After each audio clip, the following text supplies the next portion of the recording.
The snow came early that year in the northern hills of Gangwon, South Korea. Thick white flakes fell from the sky, covering the ground in a heavy blanket. The trees stood silent, their bare branches bending under the weight of the snow. In this cold land, only one man still lived the old way. His name was Sang-woo. People called him the last cowboy of the mountains.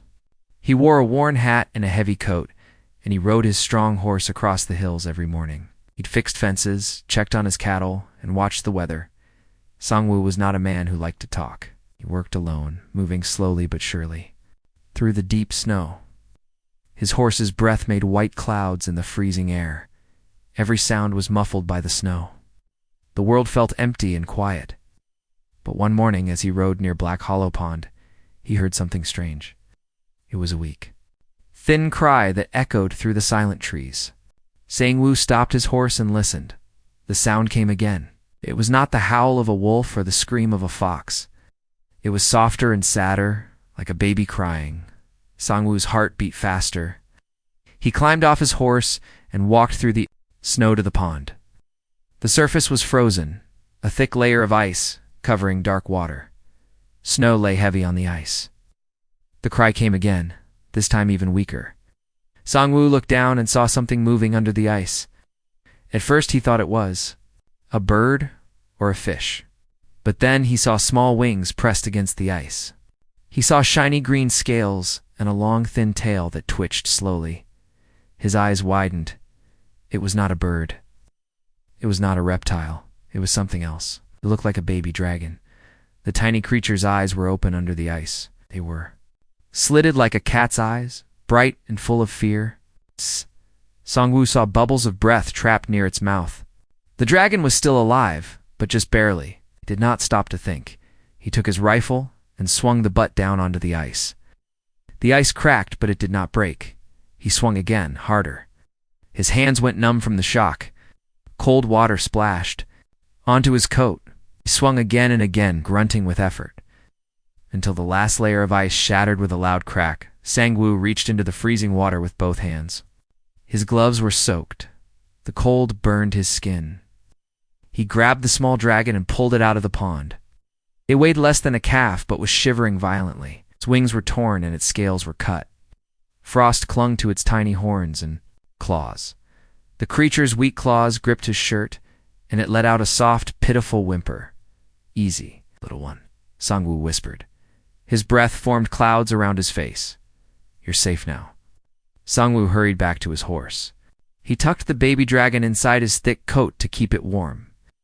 The dragon's body was cold and stiff, but he felt a faint heartbeat against his chest. Mounted his horse and rode fast through the snow, back to his cabin hidden among tall pines. At the cabin, Sang-woo carried the dragon inside. He lit a fire in the old stone fireplace. The flames roared, filling the room with heat. He laid the creature on a thick blanket near the fire. He rubbed its sides to warm it, careful not to hurt its cuts. Slowly, the dragon's shivers began to ease. Its eyes blinked weakly. It looked at Sang-woo, confusion and fear in its gaze. But it did not try to run. It made a soft sound like a kitten's purr. Sang-woo smiled a little. "You're going to be all right," he said softly. The cowboy stayed up all night, feeding the baby dragon warm broth from a spoon. He watched as it curled up near the fire, wings twitching in its sleep. Outside, the snow kept falling, but inside the cabin, man and creature shared warmth and quiet.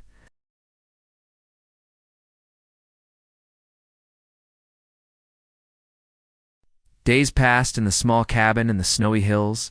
Outside, the snow fell every night, covering the world in white. Inside, the fire burned warm, and Sang-woo and the baby dragon became friends. Sang-woo gave the dragon a name, Korong. The little creature seemed to like it.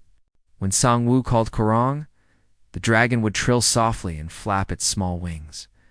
Korong followed Sang-woo around the cabin, curious about everything. The dragon watched him fix tools, cook meals, and feed the cattle outside each day. Korong grew stronger. His green scales became brighter, shining with deep emerald light. His wings healed and he tried to fly, hopping around the cabin with awkward flaps. Sangwoo laughed softly when Kurong crashed into piles of firewood or tripped over rugs.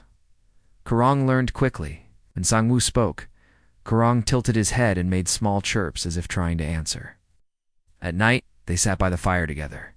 Kurong often looked up at the stars through the small cabin window, humming low sounds like he was remembering something far away. Then one cold night, everything changed. Sangwoo was putting out the fire when he saw strange lights in the sky. The lights moved fast, shining red and white beams over the forest. He stepped outside into the freezing air. The lights came closer, silent and dark, like shadows gliding above the trees. Then he saw them, black ships, long and sharp like hunting birds, floating above the snow-covered fields. Inside the cabin, Kurong made a fearful whine. He pressed himself against Sangwoo's legs, eyes wide and glowing faintly. Sangwoo knelt down and put a hand on Kurong's head. "Do you know them?" he asked softly. Kurong chirped once, a sad, scared sound. He nodded, small wings drooping. "Sangwoo."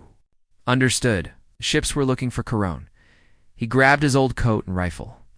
"We need to hide you," he whispered. He lifted Kurong into his arms and ran behind the barn to the old root cellar. The cellar was deep underground, covered with thick wooden beams and a heavy door. He placed Kurong inside, wrapping him in blankets. "Stay quiet no matter what happens," he said. Kurong gave a small, reluctant nod, eyes still wide with fear. Sangwoo closed the cellar door and stepped into the snow. One of the ships landed in his field, black and silent. A ramp lowered, and a tall figure walked out. The figure was covered in dark armor with sharp edges. Its face was hidden behind a mask. It moved like a hunter, wings folded tight against its back. The snow crunched under its heavy boots. "Human," the figure said, its voice deep and strange, like metal grinding on stone. "We are looking for a lost young one. Give it to us, and you will not be harmed." Sangwoo's jaw tightened. He raised his rifle a little. "I found someone dying in that frozen pond," he said firmly. "That makes him mine to protect." The alien tilted its head, dark eyes glowing behind the mask. "It cannot hide him.